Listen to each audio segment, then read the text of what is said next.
In 1903, something strange was happening in the mountains of Virginia. The small, isolated towns in the Appalachian valleys held on to old ways of life, and modernity came slowly, almost unwillingly. Dirt roads connected villages that had been forgotten, and life moved at a pace set by the seasons and traditions passed down from generation to generation. The forest was more than just a place to see at that time. It was always there, silently watching everything that happened under its thick canopy. People in the area knew Evelyn Carter, a middle-aged woman, for her ability to use medicinal herbs. She lived on a piece of land far from the county center, surrounded by gardens that seemed to have a life of their own. People from far away came to see her when regular medicine didn't work. People were drawn to her, and some thought her intense gaze showed wisdom, while others thought it showed something darker. Evelyn's property was on a small hill that gave her a full view of the valley during the day. But at night, everything was dark, and the only sign that someone lived there was the faint light of oil lamps. People in the area talked about how she held nightly meetings at her house, but not much was said about them. People who went there agreed to keep quiet, as if saying something out loud could break something delicate and dangerous. In the fall of that year, strange stories started to come out. People who were passing by the road near Evelyn's house said they heard chanting in languages they didn't know, and voices that sounded like they were coming from all over the place. Some people said they saw pale lights moving on their own among the trees. The most skeptical people said that everything was just an illusion caused by the thick fog that covered the mountains. But people who knew the area well knew that something was different in the air. The small local newspaper that was sent to people in nearby counties started getting letters that weren't signed. They were broken-up stories written in shaky handwriting about scary things that had happened close to Evelyn's house. The texts didn't have any names on them, and the editor was hesitant to publish them because they were afraid of getting in trouble or being accused of spreading false information. The letters kept coming, and each one was more disturbing than the last. Evelyn never spoke out in public to defend herself against the rumors that spread. She kept up with her daily tasks, like taking care of her plants and having visitors at certain times. She also kept a posture that was almost defiant. People who saw her from a distance thought she didn't care about what people were saying, as if she lived in a different world where other people's opinions didn't matter. But people who knew her well noticed a small change in how she acted. She was always on guard, as if she knew something bad was going to happen. The community was split. Some people strongly defended her, saying that she was a victim of jealousy and superstition. When someone brought up the subject, some people looked away or didn't say her name. This split made things very tense, and casual conversations became minefields where every word had to be carefully chosen.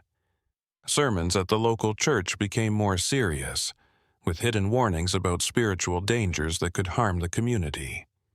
The air got thicker as winter drew closer. The mountains seemed to close in on the valley, and the snow made even the most normal sounds quieter. At this point, the real mystery began to unfold. Events that could not be ignored forced everyone to face what had only been whispered about in the shadows.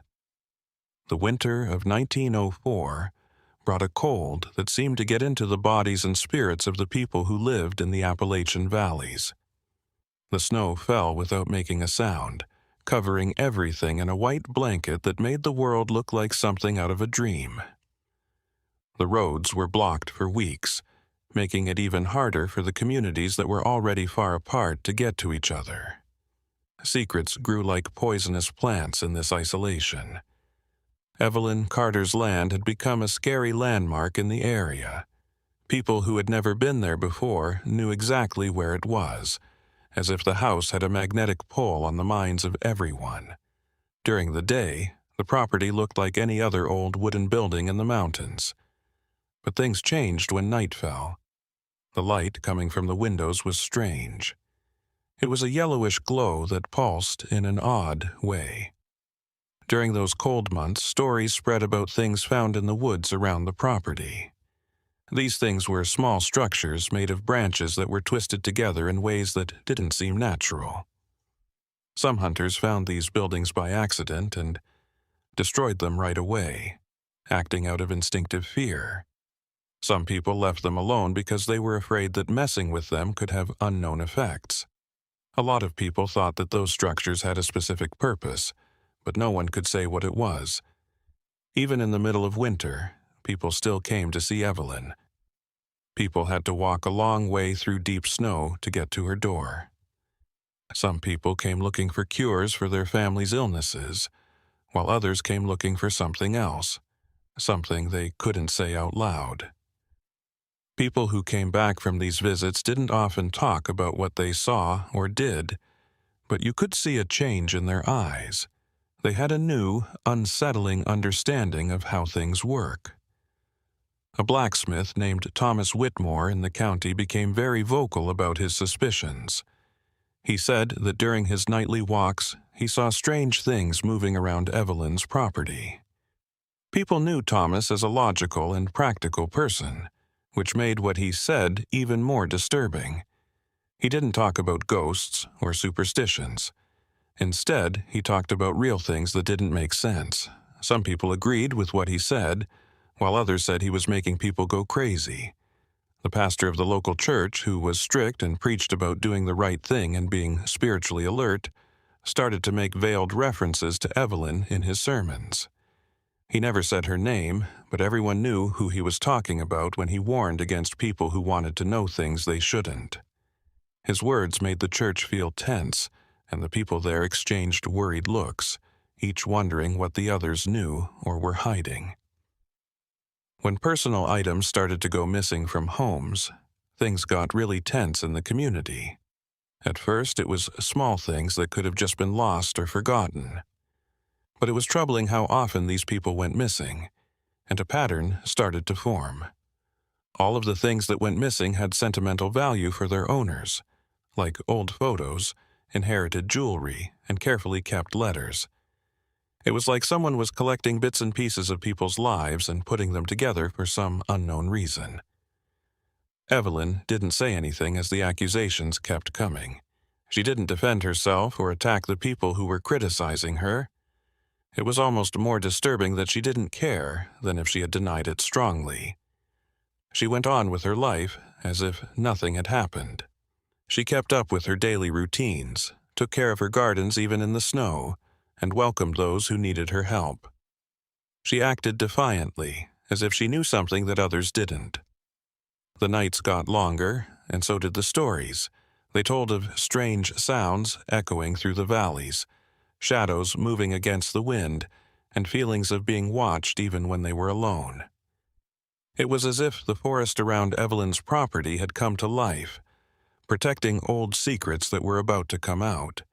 And at the center of it all was the mysterious Evelyn Carter, calm and unflappable, waiting for things to happen as they should. The Virginia Appalachians didn't see spring until late in 1905, as if winter didn't want to let go of those mountains. When the snow finally started to melt, it revealed a changed landscape that had been quiet and alone for months. The stream's waters were dark and fast, carrying with them dead leaves and fallen branches that had built up during the cold months. It was like nature was cleaning itself, getting rid of the signs of something that shouldn't have been there for so long. The roads became usable again when the weather got better, and a lot more people started traveling through the area. Merchants who had stayed away from those routes during the winter started traveling again, bringing news from other counties and stories from far-off places with them. These travelers were the only way for the isolated communities to stay in touch with the world outside the mountains. They also brought new information about the mystery surrounding Evelyn Carter and her strange property. One of these travelers, a fabric and tool salesman who had been traveling around the area for decades, told disturbing stories from other places. He talked about similar properties in faraway counties, where single women lived alone and practiced crafts that combined traditional healing with something else that was hard to pin down. He said that there was a pattern in these stories, with some parts repeating themselves, which made it seem like there was something bigger going on than just a few cases. The neighborhoods around these houses always had the same divisions, the same unspoken fears, and the same strange things found in the woods nearby. These new facts had a big effect on the people who lived there. Some people thought it proved their worst fears, while others said it was just a coincidence that superstitious people made up. The argument got worse in bars and community events, splitting families and ending old friendships. The problem was no longer just about Evelyn Carter. It grew to include bigger questions about what knowledge is, what power is, and what limits should and shouldn't be respected. Evelyn, on the other hand, didn't seem to notice all the fuss. In the spring, she made her gardens bigger by planting plants that no one in the area knew what they were. The plants grew at an unusual rate, reaching great heights in just a few weeks. Some had flowers whose colors seemed to change depending on how the light hit them. This made for a disturbing sight for people who walked by the property. The smells coming from these gardens were strong and complicated, with sweet and bitter notes that made people feel different when they smelled them.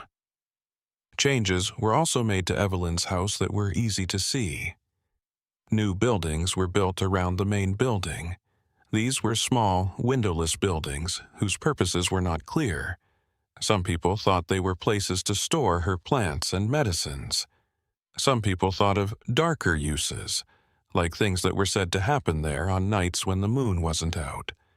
The architecture of these buildings was strange because they didn't follow local building rules. It was as if they were based on architectural knowledge from different cultures. During this time, strange signs started to show up on properties all over the county.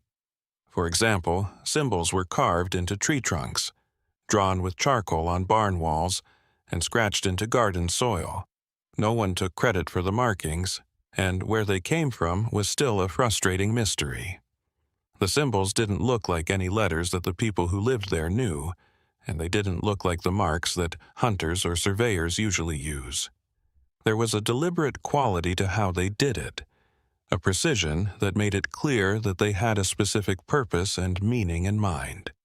The blacksmith, Thomas Whitmore, who had been vocal about his doubts during the winter, stepped up his efforts to record the strange events. He started writing down everything he saw or heard in great detail, including the dates, times, and situations of each strange event. His notebook turned into a sort of unofficial record of the area's mystery. A lot of people doubted the accuracy of Thomas's observations, but he was sure that there was a hidden logic behind the seemingly random events and a pattern waiting to be found. People talked about what to do about Evelyn at the local church. The pastor, who had been careful in the past, now spoke with more urgency about the need for action. He didn't call for violence or direct confrontation, but he did say that the community needed to come together in prayer and watchfulness. Some people agreed with what he said, but others thought it was dangerous incitement that could lead to injustice. People in the congregation were split, which was a sign of the bigger problems in the community. Visitors to Evelyn's house, on the other hand, didn't stop coming. If anything, they came more often and from a wider range of backgrounds. People came from faraway counties, some even traveling for days to be with her for just a few hours. The details of what happened during these visits were still a mystery, thanks to the same vow of silence that had always kept those who sought Evelyn's help quiet. But people who came back were different. Their posture, facial expressions, and way of speaking had changed in small ways that careful observers could see. Like a storm slowly building on the horizon, tensions in the area kept getting worse. Everyone could feel that something was about to happen that would change the course of Evelyn Carter's life, and, by extension, the community itself. The decisions made in the next few months would have effects for generations to come, affecting not only the present but also how that time would be remembered and understood in the future.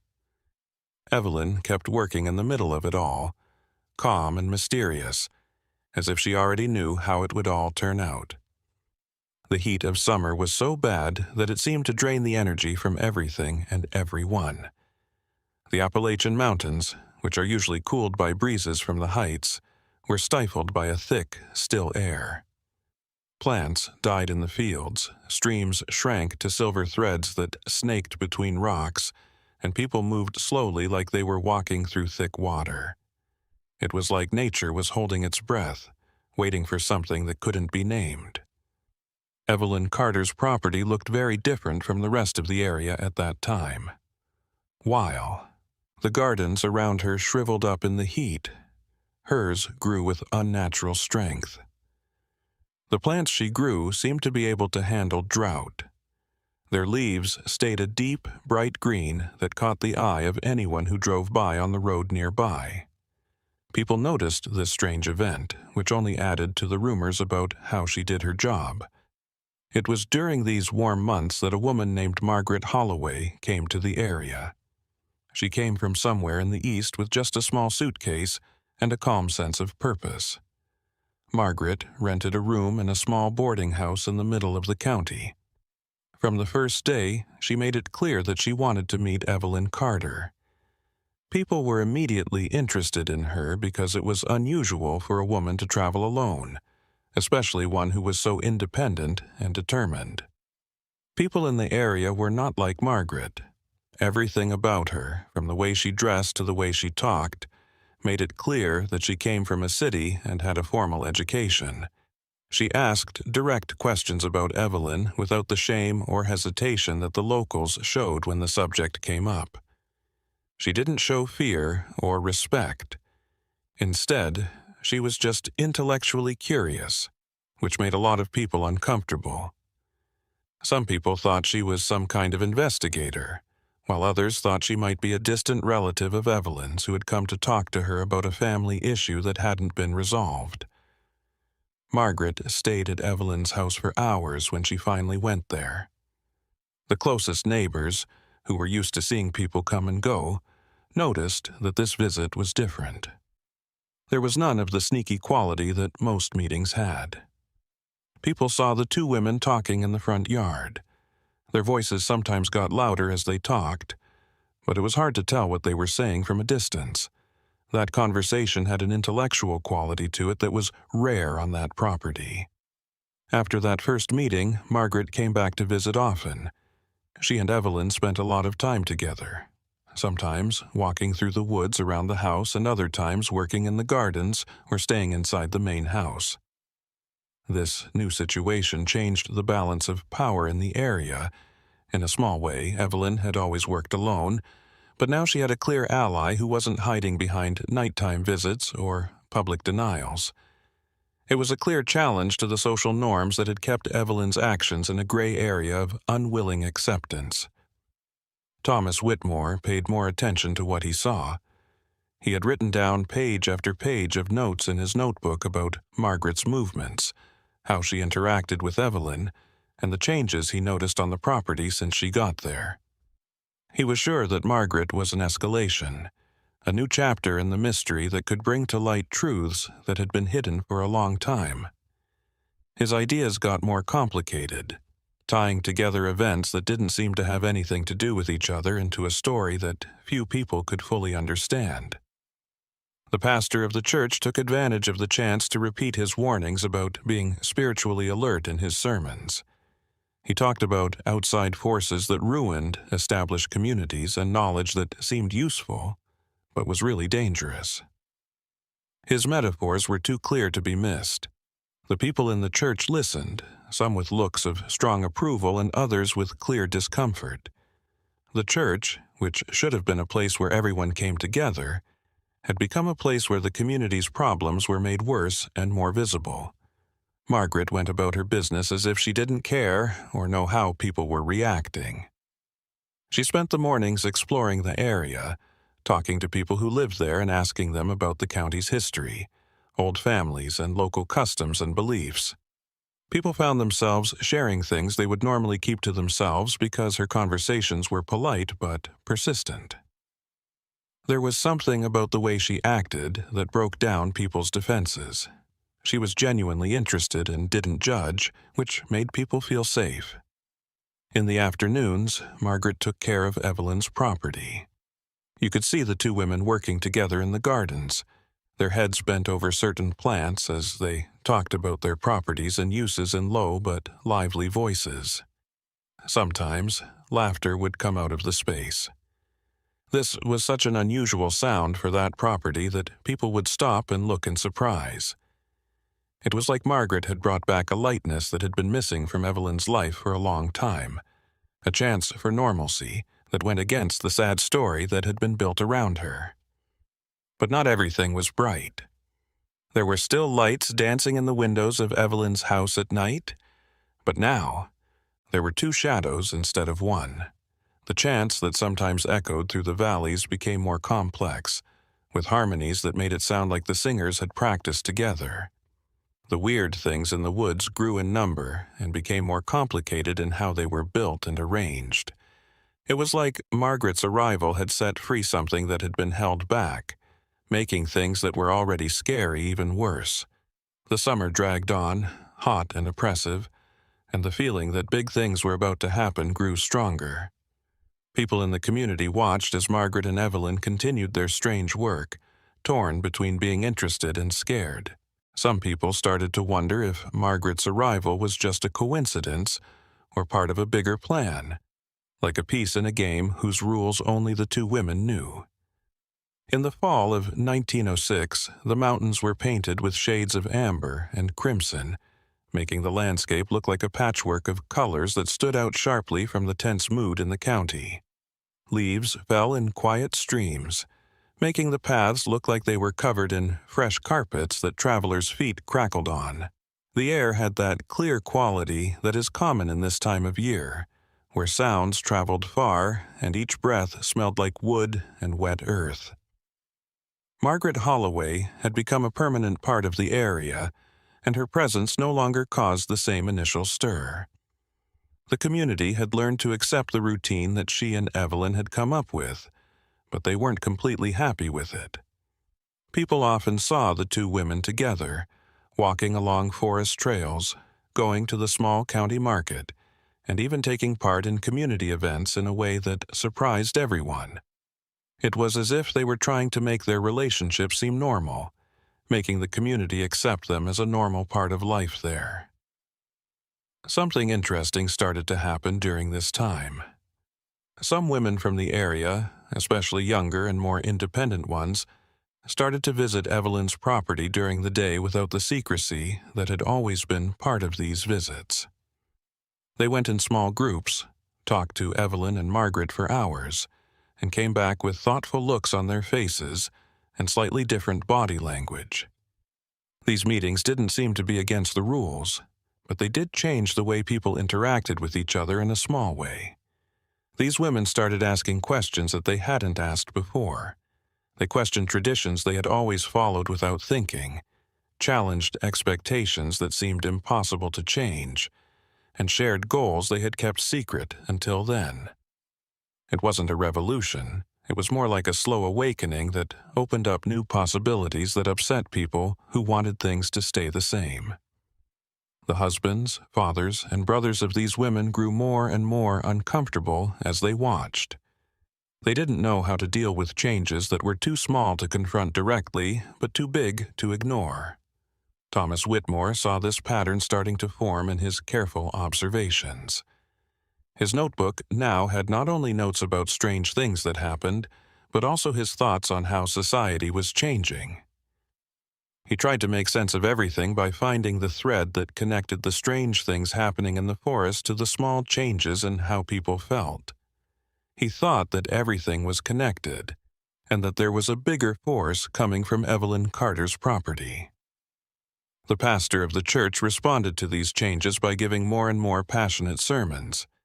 He talked about how important it was to have order, how dangerous it was to be intellectually arrogant, and how having knowledge without spiritual wisdom could lead to disaster.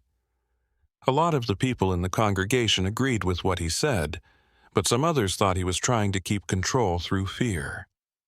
The church, which had always been a source of community unity, had become a mirror of the deepest divisions, breaking the county apart. Evelyn and Margaret didn't seem to care about how people reacted. They kept working, and one of the things they did was build an informal library in one of the buildings next to the main house. Women from the area were asked to bring any written record they thought was important, like books, manuscripts, or family recipe books. The collection grew quickly, turning that space into a place where women's knowledge had been scattered and devalued over the years. It was a silent but strong statement of how important perspectives that have been pushed to the side are. The meetings about the property became more structured. There were set times, topics to talk about, and a structure that hinted at a long-term goal. The women who took part started to build a network of support for each other by sharing what they knew about natural healing, home economics, and how to deal with social restrictions. There was nothing overtly radical about these conversations, but the fact that women could meet without men watching them was a big step forward. Even as fall went on and other plants went dormant, Evelyn's gardens kept growing with that strange strength. This refusal to accept clear, natural laws kept people guessing. But now there was a group of women who knew how Evelyn did it and understood the ideas behind her seemingly magical success. Knowledge was being shared, spread, and made available to more people. What used to be Evelyn's secret was becoming the shared history of a larger group. Margaret kept detailed notes in her own notebooks. She wrote down not only how to grow plants and make medicine, but also the oral histories of the women who came to the property, family stories that would have been lost, and views on historical events that were different from official accounts. Her work had archival quality because she made a conscious effort to record voices that would not normally be preserved for future generations. They all knew that they were making something important, something that went beyond their own lives. The strange things that happened at night still happened. The lights kept dancing, strange sounds echoed through the valleys, and strange buildings showed up in the woods. But now there were more people who had seen these things happen and could say for sure that they weren't made up or caused by mass hysteria. The mystery stayed the same, but it was becoming less focused on the single person, Evelyn Carter, and more open to everyone. It was a small but big change in the nature of the mystery that had defined that area. Autumn was slowly turning into winter, and with it came the sense that things were changing in a way that couldn't be undone. The community could no longer ignore or downplay what was going on Evelyn's property. The event had gotten too big to handle, and it had turned into a movement with its own energy, and at the center of it all, Evelyn and Harsa and Margaret kept working, knowing that they were planting seeds that would bear fruit only in future generations. Winter came back with a vengeance, bringing blizzards that kept the county cut off for days at a time. The world was made up of only the pure white of the snow and the gray of the low clouds that looked like they were touching the tops of the mountains. It was a time when everyone had to think about themselves because they couldn't leave their homes except to get firewood or take care of animals. There was complete silence except for the wind howling through the valleys every now and then. But things didn't slow down at Evelyn Carter's property. The annex buildings were ready to hold visitors for long periods of time, and several women from the area spent whole days there, safe from the harsh cold, studying and talking about things that went on all night during the long winter months. The chimneys always let out smoke, which showed that there was warmth and life inside, even though everything else was frozen. That area had become a safe haven for them in every way, including physically, mentally, and emotionally. Margaret Holloway had fully adjusted to life in the area, but she still had a certain quality that set her apart from the people who lived there. That winter, she started giving reading and writing lessons to the women who came to the property. A lot of them had little or no formal education, so their brains had never been properly trained. With careful patience, Margaret changed that by teaching illiterate women how to read and turning observers into chroniclers of their own lives. It changed people in ways that went beyond just learning new skills. When a woman learned to read, she opened up whole new worlds of knowledge and points of view that she couldn't see before. When she learned to write, she got a voice that would last forever. She could write down her thoughts and experiences in a way that would last longer than her own memory. These were big changes that changed how these women saw the world and their own sense of what was possible. Evelyn, on the other hand, kept teaching her own arts.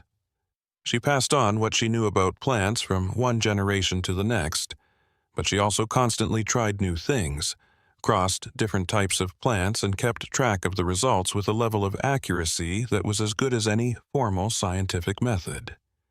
Even in the dead of winter, her indoor gardens, which were protected by makeshift greenhouses, thrived and produced plants that were out of season. The women who learned from her took what they learned to their own farms and started using the techniques on their own crops. In the afternoons, as the winter light began to fade, the women on the property got together to talk. These were stories that had been told orally for generations about ancestors who had dealt with tough situations with creativity and bravery. Margaret wrote down everything very carefully, knowing that these stories were not only fun to read, but also full of useful information and emotional strength.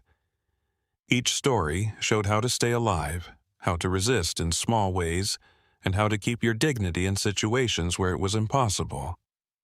Like everyone else, Thomas Whitmore was stuck in the deep snow, so he used the time to sort through his notes. He made groups, found patterns, and came up with more and more complex theories about what he thought he was seeing. His notebook had turned into a huge file of every detail he thought was important. He was sure he had found something important, a conspiracy or movement that was going on under the surface of everyday life.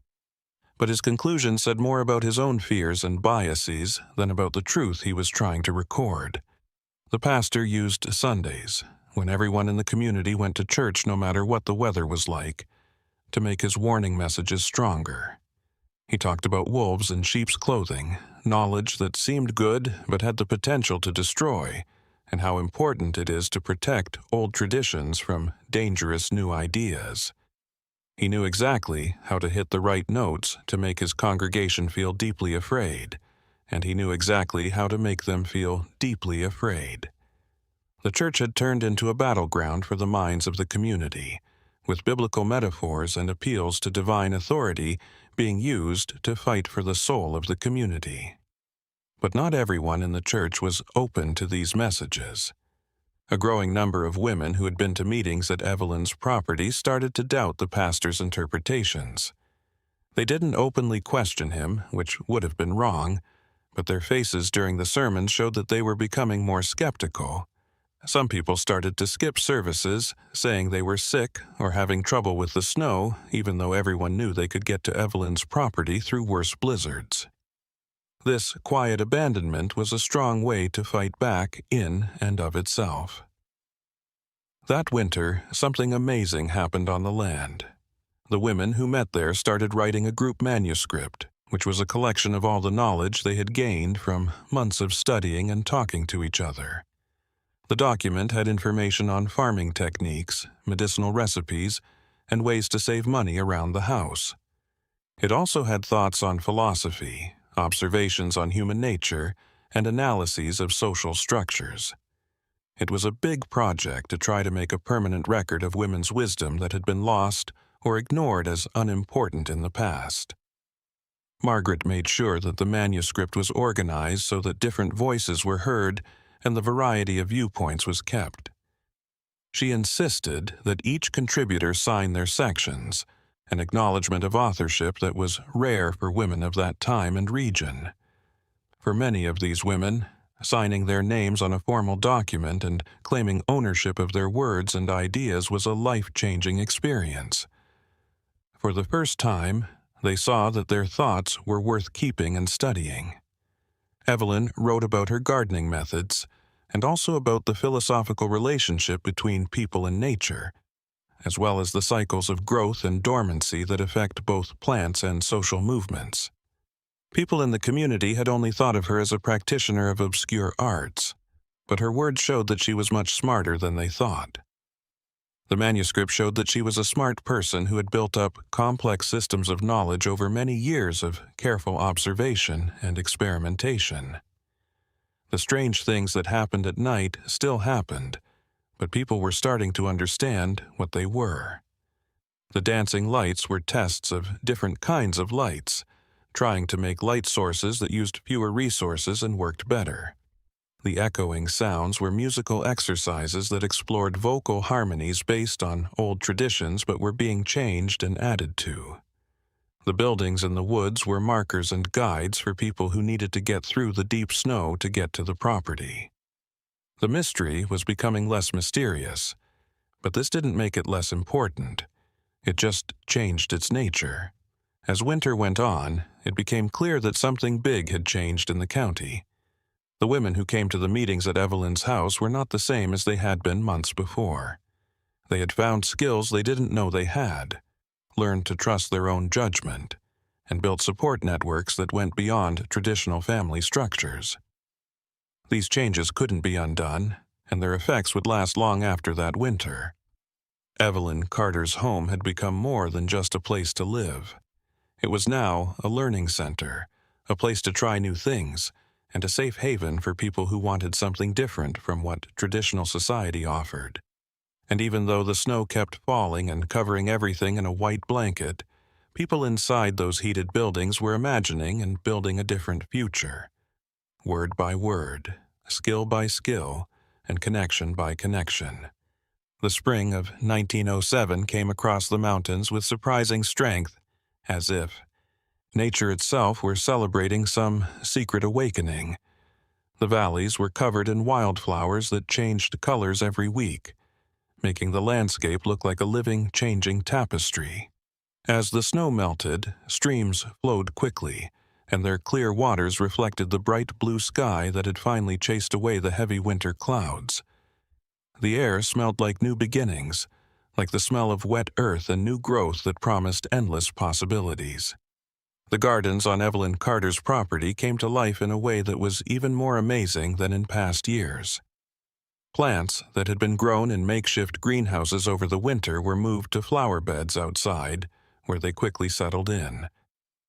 The women who had learned Evelyn's methods during the winter now used them on their own land, and the results started to show up on farms all over the county. It was a change that was clear but not loud, and it couldn't be denied or ignored.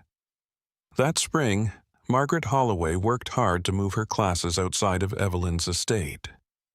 She started going to individual farms to borrow books and writing supplies and teach women who couldn't leave their homes to go to the regular meetings.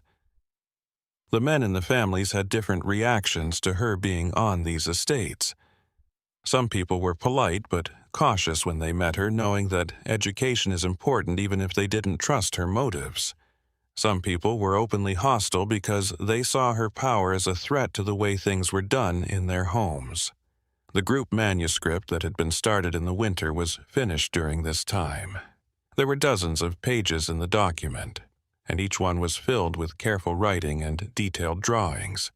It was the result of months of work together, bringing together knowledge that had been scattered and undervalued for generations. The women who helped make it held a small ceremony to celebrate its completion, which was a time for them to recognize what they had done together. The ceremony wasn't fancy at all. It was just a circle of women passing the manuscript around and reading aloud parts that were important to them or that they had written. Thomas Whitmore, who had taken it upon himself to keep an eye on the community, decided he needed to do something after seeing these things happen.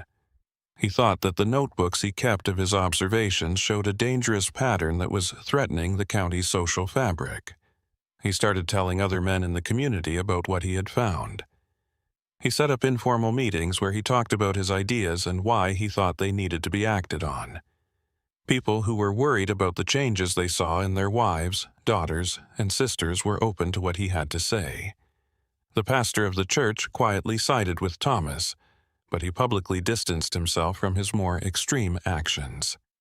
He still warned people about spiritual dangers in his sermons, but now his messages were sharper and more urgent, showing that he was getting more anxious. He felt that he was losing power over a large part of his congregation, and this loss of power made him very upset. An alternative center of authority and knowledge was challenging the church, which had always been the clear center of community life. Evelyn and Margaret knew that there were people working against them. They could feel the tension rising, the angry looks they got when they went to the market and the conversations that stopped when they got close. But they kept working with calm determination, refusing to be scared or slow down. They stood in a way that made it seem like they knew a fight was coming and had chosen to face it on their own terms. The meetings about the property went on, but everyone was now more aware of the risks. The women who took part knew they were going against strong social norms and risking being judged by others, which could have even worse effects. But they kept coming back because they had found something in that space that was rare in their daily lives, a sense of possibility and control. Fear wasn't enough to stop them, not when they had seen something else that seemed so important and real. On a very nice spring afternoon, a group of men led by Thomas came to Evelyn's property. They didn't come with violence, but their presence was scary and meant to make people feel threatened. As the group's spokesperson, Thomas read off a list of demands.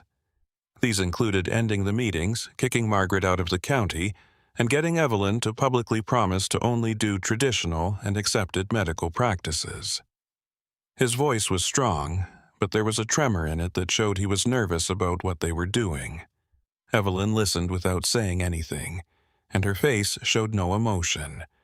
When Thomas was done, she just asked who gave them the right to make these demands.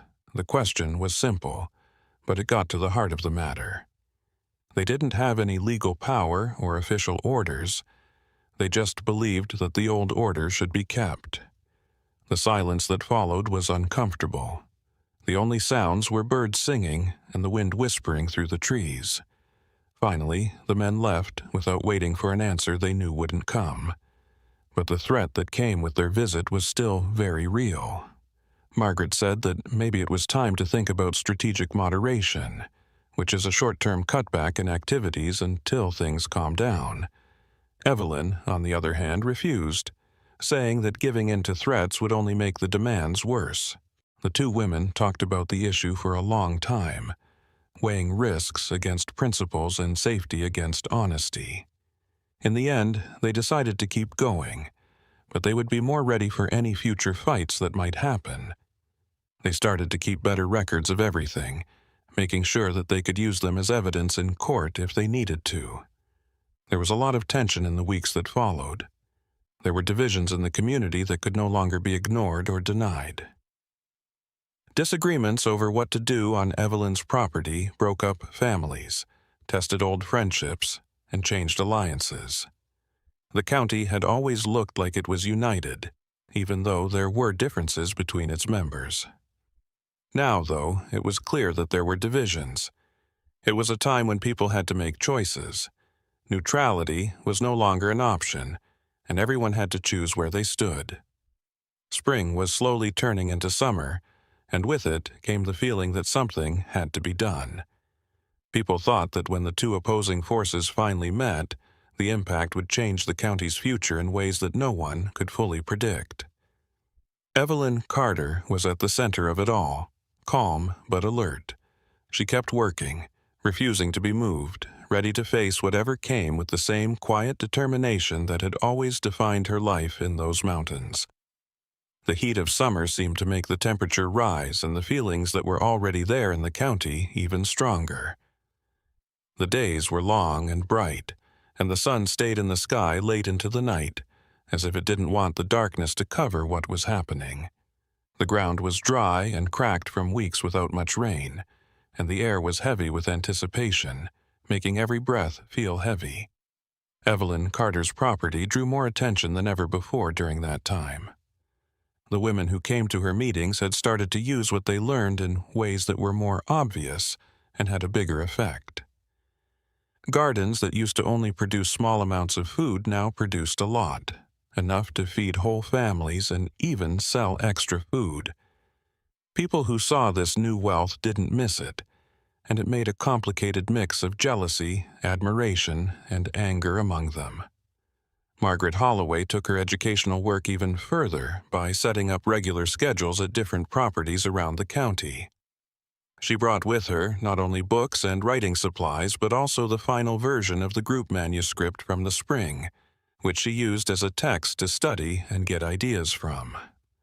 The women who were learning to read started with that document because they could see their own lives and knowledge in the pages. They knew that their lives and wisdom were worth writing down and studying. It was a very validating experience that changed not only skills, but also who they were. The group of women that grew around Evelyn and Margaret's activities made its own way of talking to each other and organizing itself. They set up a network of messengers and signals to quickly share information across the county. This included letting people know about meeting times and warning them about possible dangers. It was a well-organized event, especially since many of the women had limited mobility and other obligations that kept them from having free time. But they all found ways to help, based on what they could do and their own situations. Thomas Whitmore and his allies stepped up their own efforts as they watched this group grow. They started keeping records of not just what happened on Evelyn's property, but also the movements of the women who came to see her. They were trying to figure out the full extent of the network that had formed. Their notebooks were full of diagrams and lists as they tried to see how people were connected and find leaders other than Evelyn and Margaret who were the most obvious ones. Their work was obsessive, a mix of real concern and a sick interest in what they were seeing. The pastor of the church chose to deal with the problem more directly. He set up a series of special community meetings that were open to everyone in the county. These meetings were a place for people to talk about morality and social order in public. He said he wanted to encourage conversation and understanding, but the way he acted showed that he wanted to cut off and push aside people who he thought were questioning the status quo. The meetings quickly turned into places where people argued fiercely, with veiled accusations and passionate defenses being exchanged in language that tried to sound polite but barely hid deep-seated anger. One of the women who went to Evelyn's meeting stood up and talked about what she had been through in front of everyone at one of these meetings. People in the community knew her as a quiet person who followed the rules. Her name was Sarah, so her choice to speak had a big effect. Sarah said that the things she had learned had changed how she could take care of her family, that the education she had gotten from Margaret had opened up whole new worlds of understanding, and that the group of women she had found had given her support she had never known she needed. Her words were clear and to the point, but they also carried the weight of real-life experience that was hard to argue with. Sarah's testimony made other women want to speak out. One by one, they got up and told their stories. The chorus of voices showed how wide and deep the effects of Evelyn and Margaret's actions had been. These stories weren't about manipulation or corruption. They were about empowerment and discovery, realizing one's potential and living a fuller life.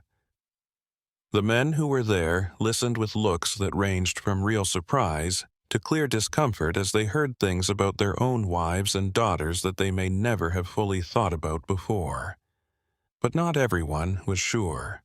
Thomas stood up and shared his own thoughts by reading from his notebooks about things he thought were bad. He talked about late-night meetings, practices that went against the rules, and social changes that he thought were bad for the stability of the community.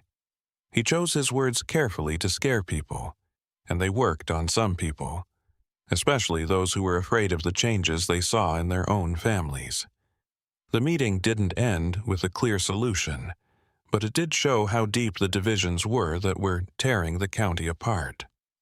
That night, people left the church in groups, no longer a single community, but instead groups with different ideas about what the future should look like. People talked in their own homes, in bars, and in fields where men worked together but didn't trust each other as much as they used to. The social ties that had kept the county together for decades were breaking down, and no one knew how or if they could be fixed. Evelyn and Margaret dealt with the stress by being more open. They started inviting anyone who wanted to see the property at certain times, giving tours of the gardens and explaining their methods in detail. The goal was to make their actions less mysterious and show that nothing bad or scary was going on, just serious work of learning and growing. Some people accepted the invitation and left with different thoughts, realizing that their suspicions were wrong. Others said no because they would rather not test their theories than risk having them challenged by evidence that goes against them. Something unexpected happened during this time. A number of women from nearby counties started to show up after hearing about what was going on Evelyn's property through communication networks that went beyond local borders. They had been looking for the same information because they wanted to start similar projects in their own areas. Margaret worked with these visitors, sharing tools and methods with them and helping them come up with plans that worked for their own situations. What started as a local event was growing, making connections between regions that could keep the movement going even if local efforts were stopped. Even though the drought hurt the area, Evelyn's gardens kept growing. This continued success was both a blessing and a curse. It showed that her methods worked, but it also led people to believe that she used supernatural means. She tried to explain how she did things, going into detail about the rules of water conservation, how to choose the right species, and how to prepare the soil carefully. But for some people, explanations based on nature were less satisfying than ones that gave mysterious powers. It was easier to accept the extraordinary than the ordinary, which was done with great skill. As summer went on, it became clear that things were getting very bad. There had to be some kind of solution to the rising tensions. The heaviness of inevitability was felt by everyone in the community, like the heavy air before a storm. Conversations that used to be heated but polite started to feel like real hostility. Friendships that had weathered prior conflicts commenced to disintegrate irrevocably. Families had to pick sides in fights that were about more than just personal preferences. They were about basic values and ways of looking at the world. Margaret started to worry about her safety. She noticed that the angry stares had gotten stronger and that the whispered comments were now being said out loud to scare her.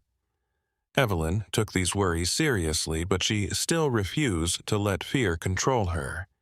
She had lived in those mountains for decades and had faced problems before. She thought that giving in to fear would be a betrayal of everything she had worked for. The two women talked about how to keep the work they had started going even if they couldn't go on with it themselves. The summer seemed to go on forever, with each day blending into the next in a cycle of oppressive heat and rising stress. The skies stayed clear, and there was no sign of rain to end the drought or cool down the hot air. It felt like nature was holding its breath, waiting to see what would happen next. And even with all of this going on, life went on. People went about their daily tasks, planting and harvesting, taking care of their families and trying to keep things as normal as possible, even though everyone knew that something fundamental was about to change in ways that could not be undone. That year, fall came on suddenly, with winds that blew across the mountains with more force than usual. The leaves changed color almost overnight, turning the valleys into seas of red and gold that rippled with every gust of wind. The beauty of that season was strange, as if nature was showing off one last time before something bad happened. The air smelled like change, like the smell of decay and preparation that came with the start of winter. Evelyn Carter's property had started getting ready for the cold months earlier than usual. Stoves were strengthened, supplies were stored up, and firewood was cut and stacked in large piles, as if they were preparing for a long siege. Even though Margaret had only been there for a few years, she and Evelyn worked together with the efficiency that comes from years of working together. The two women had found a way to work together that got rid of extra words. They could almost read each other's minds when it came to what they needed. The women who were at the center of the network that formed around the property started to take steps to protect the information they had gathered. They carefully made copies of the collective manuscript and hid them in different places so that even if the original was destroyed, the contents would still be there. It was a sad realization that what they had built was in real danger. Forces that were working against them might try to erase not only what they were doing now, but also the record of what they had done in the past. Sarah, the woman who had spoken in front of everyone at the community meeting months before, took charge of the network participants. She held meetings on her own property, which gave the movement a different place to meet and spread the risk so that it didn't depend only on Evelyn's property. Women who needed a safe place to study or talk about ideas could go to her house. Life in the county was now full of constant scrutiny, so it was a good place for them to go. Sarah showed incredible bravery by sticking to what she thought was right, even though she knew her actions would lead to criticism and possible punishment. Thomas Whitmore and his allies became frustrated with how hard it was to keep an eye on and control what they saw as a threat, as activities became less centralized.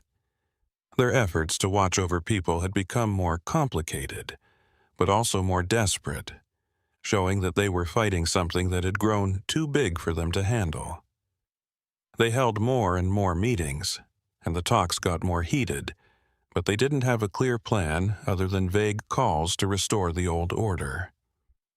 The pastor of the church was having a harder and harder time.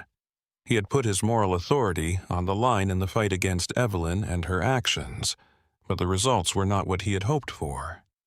His congregation had clearly shrunk, with whole families staying home on Sundays or finding other ways to express their spirituality that didn't require them to agree with his views.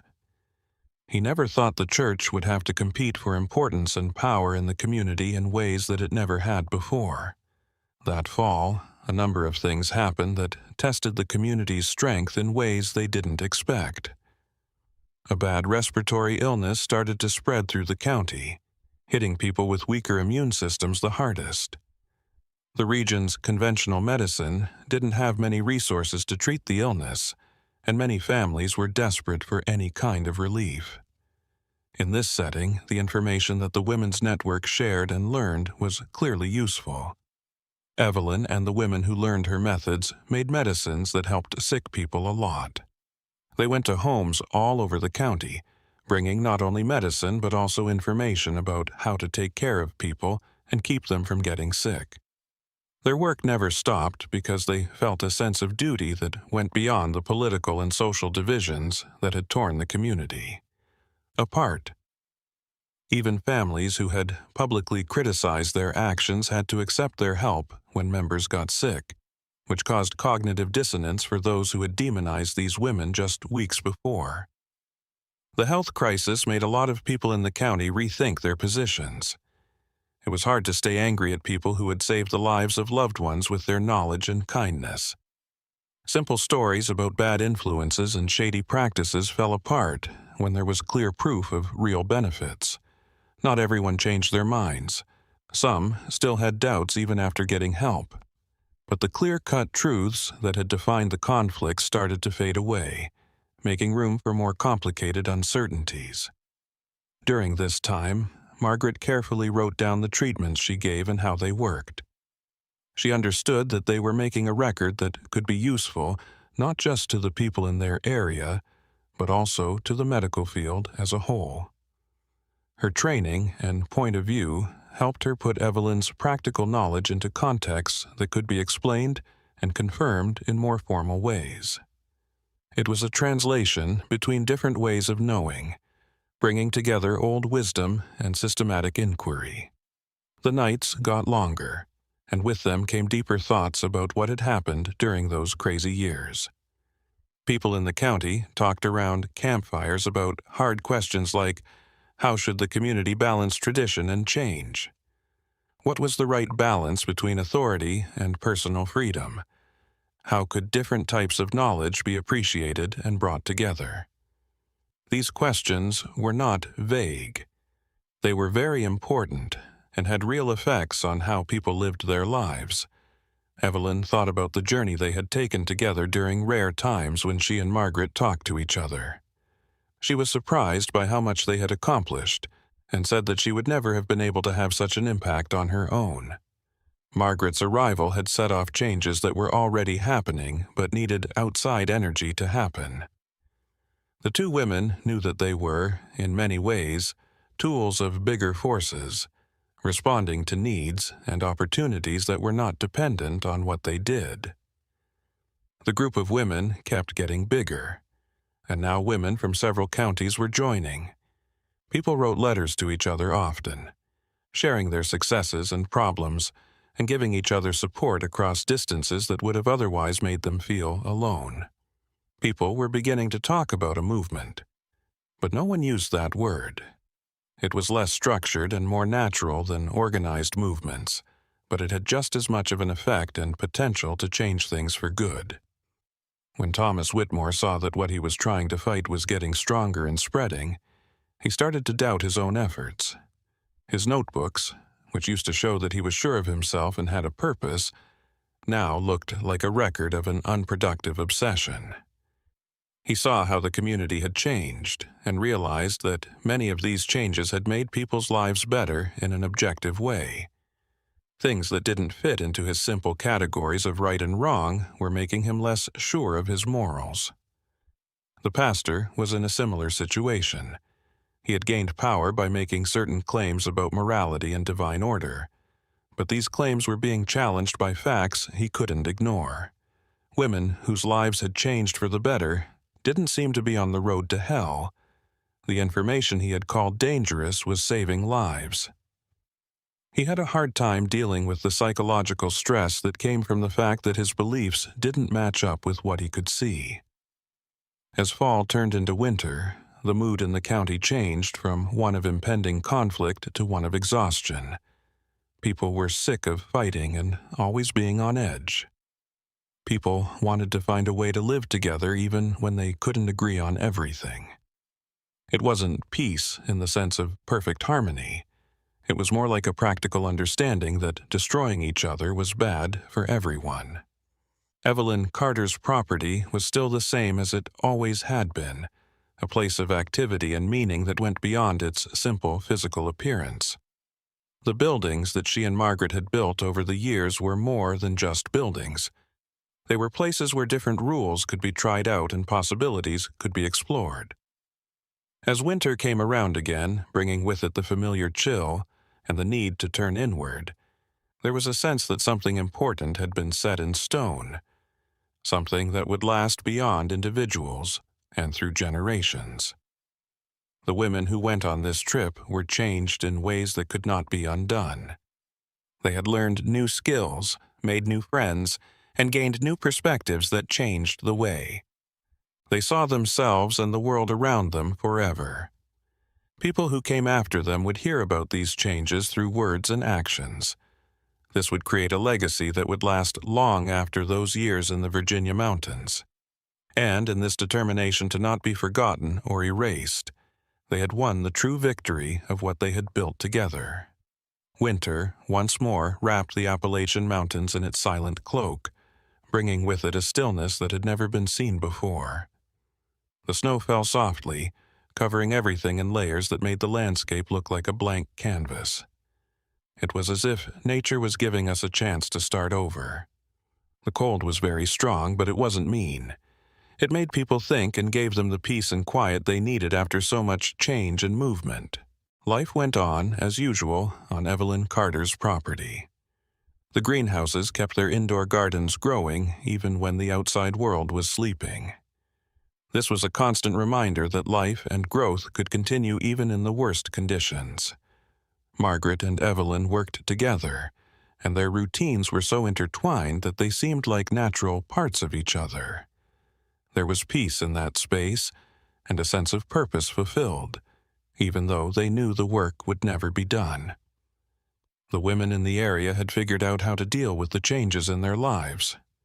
They struck a balance between what society expected of them and what they wanted to do, between traditions that were important to them and new ideas that were needed. There was no one right answer. Instead, there were constant changes and talks that needed wisdom and patience. But they had gained something valuable along the way: an understanding of their own strengths and the right to speak up and be heard. The county, on the other hand, had reached a sort of unspoken truce. The divisions didn't go away on their own, but people learned to live with them. People used to fight after conversations, but now they were more careful. They understood that community meant accepting different points of view. It was growth that was forced by circumstances, but it was still growth. Thomas Whitmore finally put away his notebooks because he knew that his constant watchfulness had not stopped the changes he was afraid of or shown the conspiracies he thought were going on. He still didn't believe a lot of things, but his doubts weren't as strong as they used to be. He had learned, maybe not happily, that not everything he didn't understand was dangerous. The pastor of the church found new ways to say what he wanted to say, and realized that spirituality could be shown through both questions and certainties. His church was still smaller than it used to be, but the people who kept coming wanted more than just confirmation of what they already thought. When faced with real-life situations that went against established beliefs, he learned a humbling lesson about the limits of institutional authority. Sarah and the other leaders of the women's network kept working, but there was less drama and just as much determination. They knew that big fights didn't usually lead to lasting change. Instead, it was small actions done over time that slowly changed the way society worked. It was work that was less visible, but just as important. When spring came, the gardens around the county would bloom again, thanks to techniques that were now widely known. Knowledge that had been held by a small group of people was now freely shared, changing to fit different situations and needs. It was a way to share knowledge with more people, and the benefits would last long after that time and place. Margaret would keep writing, and her pages would fill up with thoughts and observations that she couldn't fully imagine how they would be useful one day. She knew that she was making a record of a certain time, a proof of the opportunities that came up when people were brave enough to question the limits that were set for them and look for other options. For her part, Evelyn stayed the same, mysterious and calm, a person around whom so many stories had come together. She would keep working as long as she could, knowing that the seeds she had planted would grow far beyond her own life. Knowing that made her feel good, like she had done something important. The Appalachian Mountains would keep these stories safe in their quiet folds, watching as human dramas played out against their timeless beauty, and maybe on quiet nights, when the wind blew through the valleys, you could still hear echoes of those times. Whispers of changes that changed a community in ways that could never be fully undone.